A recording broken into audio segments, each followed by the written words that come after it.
नमस्कार साथियों, मंजिल के मुस्कुराहट चैनल में आप सभी का स्वागत है। हमारी आज की कहानी का नाम है किस्मत वालों को मिलता है माँ का प्यार। वृंदावन के बांके बिहारी मंदिर के पास बरगद के पेड़ के नीचे एक बूढ़ी माँ ने अपना बसेरा बसा लिया था। शकल सूरत से वह किसी अच्छे घर की लग रही थी। उसके चेहरे की चमक बता रही थी कि वह कोई भिखारी नहीं है, परंतु उसके फटे हुए कपड़े उसकी दर्दनाक स्थिति का व्याख्यान कर रहे थे। वो अमा मैले कुचैले कपड़ों में ही एक चादर पर वहाँ पड़ी रहती थी। आज लगभग 10वां दिन था। मंदिर में जो श्रद्धालु माथा टेकने आते तो बूढ़ी माँ को थोड़ा बहुत प्रसाद दे जाते थे या कोई राह चलता उस पर तरस खाकर उसे कुछ खाना दे जाते थे, जिससे उसका गुजारा हो रहा था। श्रवण हर वर्ष अपने माता पिता की बरसी पर मंदिर में आता था और गरीबों को भोजन दिया करता था। उसके माता पिता एक रोड एक्सीडेंट में मारे गए थे। उसके बाद से वह अकेला था। जिस समय उसके माता पिता की मृत्यु हुई थी उस समय वह कंप्यूटर इंजीनियरिंग कर रहा था। अब उसके आगे पीछे कोई नहीं था, लेकिन उसके माता पिता के दिए हुए संस्कार हमेशा उसका मार्गदर्शन करते थे। इंजीनियरिंग के फाइनल ईयर के बाद प्लेसमेंट के दौरान उसे एक बहुत अच्छी नौकरी मिल गई थी। अब वह एक मल्टीनेशनल कंपनी में बहुत ऊंचे पद पर कार्यरत था। शनिवार और रविवार की छुट्टी वह अपने दोस्तों के साथ घूमने में बिता देता था, परंतु आज उसके माता पिता की बरसी थी, इसलिए वह आज मंदिर में गरीबों को भोजन करवाने आया था। सभी गरीबों को खाना देने के बाद पेड़ के नीचे बैठी बूढ़ी माँ की ओर उसकी नज़र गई तो श्रवण को बूढ़ी माँ के चेहरे में एक अजीब सा आकर्षक और स्नेह नजर आया। शायद वह हर बूढ़ी औरत में अपनी माँ और दादी माँ को ही ढूंढता था। वह बड़े स्नेह से उस बूढ़ी अम्मा की ओर देखने लगा, फिर अम्मा के पास जाकर बोला, अम्मा खाना खाएंगी? लेकिन बूढ़ी माँ काफ़ी उदास बैठी थी, शायद इसलिए उसने कोई जवाब नहीं दिया। फिर श्रवण बोला, अच्छा यह मंदिर का प्रसाद है, यह तो खा लो। तो बूढ़ी माँ ने उसकी ओर देखते हुए अपना हाथ आगे बढ़ा दिया। बूढ़ी माँ के साथ साथ श्रवण भी थोड़ा सा प्रसाद खाने लगा और अम्मा के पास ही बैठ गया।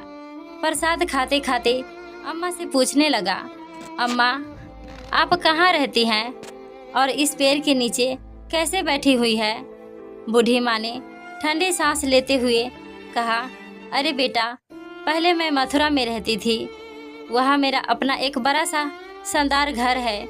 मेरे पति की मृत्यु हो चुकी है।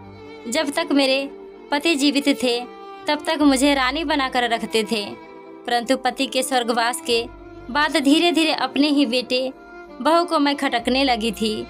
बहू तो मेरा चेहरा भी देखना नहीं चाहती थी। एक दिन मेरा बेटा मुझसे बोला, चलो अम्मा, आज तुम्हें वृंदावन घुमाकर लाता हूँ। बांके बिहारी के मंदिर चलते हैं और दर्शन करके आते हैं। मेरा बेटा मुझे अपनी कार में बिठाकर लाया था और मुझे इस मंदिर के किनारे बिठाकर यह कहकर चला गया कि कुछ जरूरी काम से जा रहा हूँ, 2 घंटे लग जाएंगे आने में। मैंने तो बेटे से कहा था कि मुझे भी साथ ले चल, परंतु वह नहीं माना। देखते देखते आज 10 दिन हो गए हैं। इंतजार करते करते मेरी आंखें पथरा गई है, परंतु ना तो मेरा बेटा आया ना ही उसकी कोई खबर। अब मैं समझ चुकी हूँ कि मेरा बेटा यहाँ मुझे क्यों लेकर आया था, क्योंकि उसकी पत्नी मुझे बिल्कुल भी पसंद नहीं करती थी।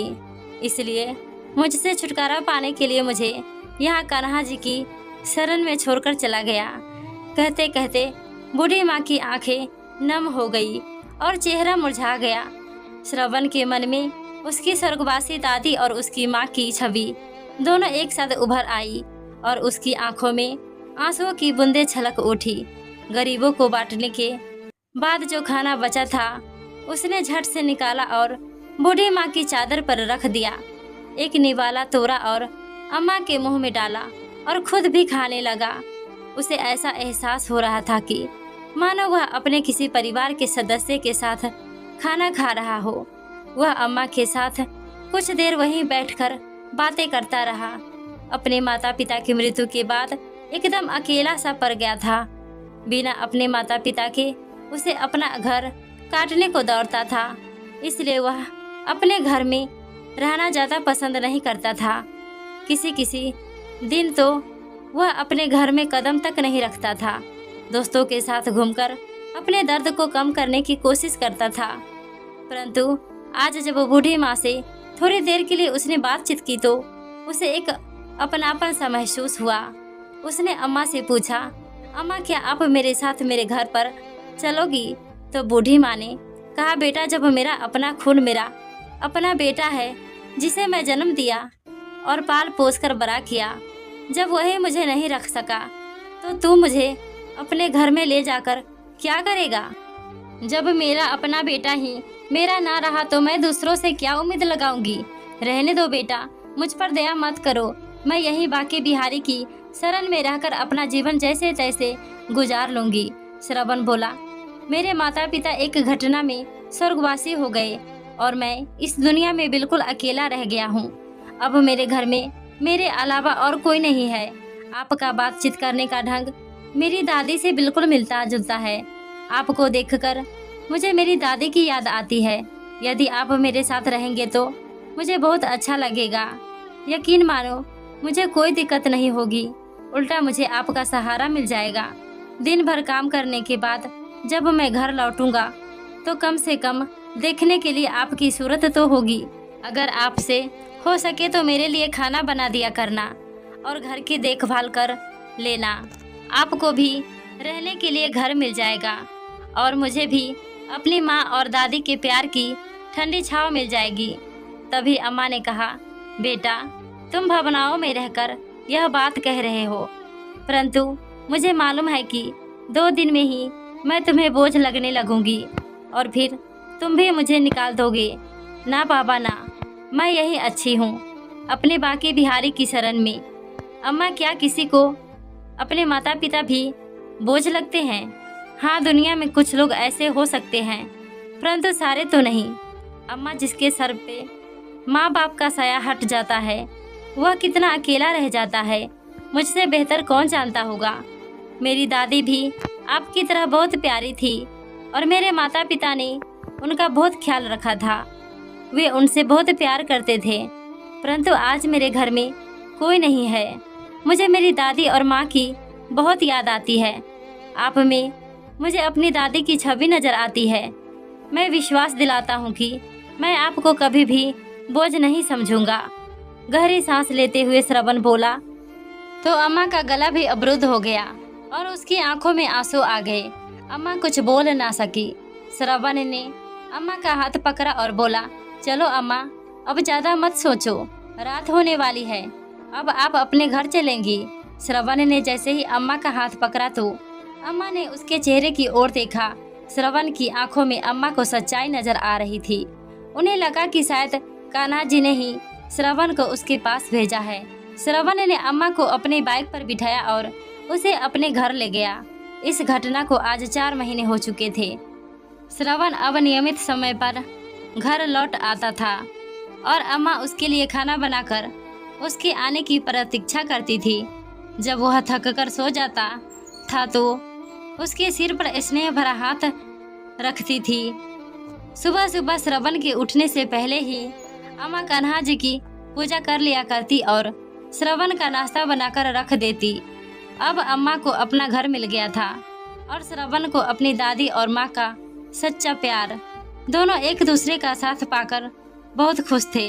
रात को श्रवण काफ़ी देर से सोया था तो अगले दिन जब सुबह ऑफिस जाने का समय हुआ तब तक उसकी नींद पूरी नहीं हुई थी। अचानक श्रवण ने सोते हुए अपने माथे पर ठंडी उंगलियों का स्पर्श किया। उसे ऐसा महसूस हुआ कि उसकी माँ उसे बड़े ही प्यार से जगा रही है। दोबारा जब वही स्पर्श उसने अपने चेहरे पर महसूस किया तो वह नींद से जाग गया। उसने आंखें खोली तो सामने देखा कि अम्मा पूजा करने के बाद खुशबू भरे हाथों से उसके माथे और बालों को सहला रही थी, जैसे उसकी माँ हमेशा किया करती थी। श्रवण ने अम्मा का हाथ अपने हाथों में लेकर अपने होठों से चूमा और वापस उस हाथ को अपने माथे पर रख दिया और बोल, अम्मा आपका आशीर्वाद मुझे जीवन भर के लिए चाहिए। अम्मा ने आंखें बंद करके कान्हा जी को धन्यवाद किया। कि उन्होंने उसे श्रवण से मिलाया और फिर बोली, बेटा ऑफिस जाने का समय हो गया है। फिर श्रवण बोला, अम्मा मैंने अपने दोस्तों के साथ मिलकर एक छोटी सी फैक्ट्री खोलने का फैसला किया है। आज मैं ऑफिस नहीं जाऊंगा, बस इस फैक्ट्री की शुरुआत करनी है। आज 11 बजे हम फैक्ट्री की पूजा करेंगे और वह पूजा आपके हाथों से होगी। आप तैयार रहना। यह सुनकर अम्मा बड़ी खुशी से बोली, बेटा तुमने बिल्कुल सही फैसला किया है। वक्त के साथ साथ और भगवान के आशीर्वाद से तुम्हारी यह छोटी सी फैक्ट्री भी बहुत बड़ी फैक्ट्री में बदलेगी। यह मेरा विश्वास है और मेरा आशीर्वाद हमेशा तुम्हारे साथ है। ऐसा कहते हुए अम्मा की आंखों में आशा की एक नई किरण दिखाई देने लगी। श्रवण ने अपने दोस्तों के साथ मिलकर फैक्ट्री खड़ी कर दी और उसने फैक्ट्री में अच्छी गुणवत्ता के उत्पाद बनाए। उन सभी लोगों की मेहनत के कारण फैक्ट्री की प्रगति बड़ी तेजी से हो रही थी। श्रवण अब एक और नई फैक्ट्री शुरू करने का विचार कर रहा था, जिस कारण वह और भी ज़्यादा व्यस्त होता जा रहा था। एक दिन अम्मा बोली, बेटा तुम तो अपने जीवन में और ज़्यादा व्यस्त होते जा रहे हो, परंतु यह बात याद रखो कि केवल काम ही जीवन का उद्देश्य नहीं होता। तुम्हें काम के लिए एक सहारे की आवश्यकता है। क्यों ना एक अच्छे से लड़की ढूंढकर तुम्हारी शादी कर दी जाए। अम्मा की बात श्रवण को भी उचित लगी और बोला, अरे अम्मा, अपनी ज़िंदगी में मैं इतना व्यस्त हो गया हूँ कि कभी इस बारे में बातचीत करने का समय ही नहीं मिलता। अम्मा एक बात कहूँ, मेरी निगाह में एक लड़की है सरिता, जो मुझे बहुत पसंद है, लेकिन मैंने कभी उसे इस बारे में बात नहीं की। सरिता श्रवण की माँ की सहेली की बेटी है, जो पढ़ाई पूरी करने के बाद इसी शहर में नौकरी कर रही थी। श्रवण की उससे मुलाकात कभी कभार हो जाती थी। श्रवण को सरिता का स्वभाव और बातचीत करने का तरीका बहुत अच्छा लगता था। अम्मा चमन के साथ सरिता के घर गई और उसके माता पिता से बातचीत की और श्रवण और सरिता की शादी का प्रस्ताव दिया। सरिता के पिताजी ने तुरंत हाँ कर दी। बस फिर क्या था, कुछ ही दिनों बाद श्रवण सरिता को दुल्हन बनाकर अपने घर ले आया। सरिता अम्मा के गुणों से और उनके स्नेह से बहुत प्रभावित हुई। जितना प्यार श्रवण अम्मा से करता था, उससे कहीं ज़्यादा लगाव सरिता का अब अम्मा से हो चुका था। सरिता हमेशा सोचती कि न जाने अम्मा उसके दिल की हर बात को कैसे जान लेती है और कैसे उसकी हर चाहत को उसके कहे बिना पूरा कर देती है। समय बीतने लगा और श्रवण के घर में 2 जुड़वा बच्चों ने जन्म लिया, एक बेटा और एक बेटी। श्रवण का घर तो जैसे खुशियों से भर उठा था। अम्मा जी अब सही मायने में दादी बन चुकी थी। अब उनकी मुख्य जिम्मेदारी श्रवण और सरिता नहीं, बल्कि अम्मा के पोता और पोती हो गई। अब अम्मा का बिस्तर अपने पोता और पोती के कमरे में लगवा दिया गया, ताकि वे दोनों अम्मा के स्नेह की छांव में रहे और उनके संस्कारों के साथ पले बढ़े। बिना दादी के तो दोनों बच्चे एक समय का खाना तक भी नहीं खाते थे। जब भी बच्चे मम्मी पापा के साथ बाजार जाते तो जिद करके दादी को हमेशा अपने साथ लेकर जाते। सरिता और श्रवण भी अपने बच्चों की जिम्मेदारी अम्मा को देकर बिल्कुल बेफिक्र हो चुके थे। सरिता अपने पति के साथ उसके काम में पूरी मदद करती थी। श्रवण को भी सरिता के रूप में बहुत अच्छा जीवन साथी मिला था, जिस कारण उसकी फैक्ट्री अब नई ऊंचाइयों को छू रही थी। उसकी फैक्ट्री की शाखाएं अब देश के अलग अलग शहरों में स्थापित हो चुकी थी, जिसमें हजारों कर्मचारी कार्यरत थे। उधर अम्मा का बेटा निशांत, जो अम्मा को दर दर की ठोकरें खाने के लिए छोड़कर चला गया था, वह रह रहकर अपराध बहुत से ग्रसित हो रहा था। अपने निष्पाप और निरपराध माँ के साथ किया गया व्यवहार पल पल उसे कचोटता था। आने वाले हर पल के साथ उसका अपराध बोझ बढ़ता ही जा रहा था। अपने घर के झगड़ों से दुखी होकर और अपनी पत्नी के साथ सुखी जीवन जीने की चाह में अपनी माँ का त्याग कर दिया था, परंतु उस दिन के बाद से उसका अंतर्मन हाहाकार कर रहा था, जिसे वह किसी के साथ भी साझा नहीं कर पा रहा था। अब उसके घर में केवल उसकी पत्नी का ही एक छत्र राज था। अब वह अपनी मर्जी के अनुसार खर्च करती थी और दुकान में से मन मर्जी का पैसा निकालती थी, परंतु व्यवसाय से लगातार पैसा निकालने के कारण उसका जमा जमाया व्यवसाय जो उसके पिता के द्वारा खड़ा किया गया था घाटे में जाने लगा, जिसके कारण अंततः उसे दुकान बंद करनी पड़ी। दुकान बंद करने के बाद के कुछ दिन बड़ी कठिनाइयों में गुजरे। अब निशांत और उसकी पत्नी को आटे दाल का भाव मालूम पड़ने लगा। फिजूल खर्ची तो दूर की बात थी, अब उनके पास घर खर्च और अपने बच्चों की आवश्यकताओं को पूरी करने के लिए भी पैसा नहीं था। निशांत का एक मित्र जो एक बड़ी कंपनी में काम कर रहा था, उसने अपने सिफारिश पर निशांत की नौकरी अपनी कंपनी में लगवा दी और इस तरह निशांत के जीवन की गाड़ी थोड़ी थोड़ी चलने लगी। निशांत अब कंपनी में बहुत मन लगाकर काम कर रहा था, जिस कारण उसे फैक्ट्री में बहुत मान सम्मान मिलने लगा। अब वह फैक्ट्री का एक महत्वपूर्ण कर्मचारी बन चुका था। निशांत की कंपनी में स्थापना दिवस पर वार्षिक महोत्सव मनाया जाना था और सभी कर्मचारियों को उनके काबिलियत के आधार पर पुरस्कार वितरित किए जाने थे। निशांत को अपनी मेहनत और योग्यता के आधार पर पुरस्कार दिया जाना था, जो कि उसकी कंपनी के मालिक के द्वारा दिया जाना था। नियत तिथि पर पुरस्कार वितरण समारोह शुरू हुआ और यह पहली बार था कि जब कंपनी के मालिक अपने सभी फैक्ट्री कर्मचारी के साथ रूबरू हो रहे थे। आज का दिन निशांत के लिए बहुत खास था। मैनेजिंग डायरेक्टर अपनी पत्नी, माँ और बच्चों के साथ समारोह में आए थे। जब समारोह शुरू हुआ और पुरस्कार वितरण के लिए कंपनी के डायरेक्टर साहब से अनुरोध किया गया तो वह स्टेज पर आए और कहने लगे कि आज हमारी कंपनी के लिए एक बहुत बड़ा दिन है, परंतु आज हमारी कंपनी जिनकी स्थिति में है वह केवल और केवल हमारी अम्मा जी के आशीर्वाद से ही है। यदि अम्मा जी की प्रेरणा नहीं होती तो ना तो आज ये कंपनी होती और ना ही मैं इस पद पर होता। इसलिए पुरस्कार वितरण के लिए मैं अम्मा जी को बुलाना चाहूँगा। अम्मा जी, कृपया आप स्टेज पर लिए और अपने हाथों से सभी योग्य कर्मचारियों को पुरस्कार वितरण कीजिए। श्रवण के बुलाने पर अम्मा स्टेज पर पहुंची और उनकी आंखों से आंसुधारा बह निकली। कर्मचारियों के नाम अनाउंस किए गए और अम्मा उन्हें एक एक करके पुरस्कार देती गई। तभी एक नाम की अनाउंसमेंट हुई, जिसे सुनकर अम्मा जी के चेहरे पर न जाने कितने भाव एक साथ आ गए। नाम पुकारा गया निशांत मिश्रा। सामने से आने वाला व्यक्ति भी कुछ जाना पहचाना लग रहा था। अम्मा ने ध्यान से देखा तो सचमुच वह उनका बेटा ही था, निशांत मिश्रा, जो उन्हें तीर्थ यात्रा का झांसा देकर बड़ी ही बेदर्दी से छोड़ गया था, जिसे उसके बाद अपनी माँ का ख्याल तक नहीं आया। अम्मा सोचने लगी कि अब तक तो शायद मैं तड़प तड़प कर मर गई होती यदि मेरा बेटा श्रवण मुझे ना ले जाता। प्यार और नफरत के भाव एक साथ अम्मा के चेहरे पर उभर आए। अम्मा को ऐसा महसूस हुआ कि जैसे दुनिया बड़ी तेजी से घूम रही है। बड़ी मुश्किल से उन्होंने स्वयं को संभाला और किसी अपरिचित की तरह निशांत को पुरस्कार थमा दिया और अपना मुंह दूसरी तरफ फेर लिया।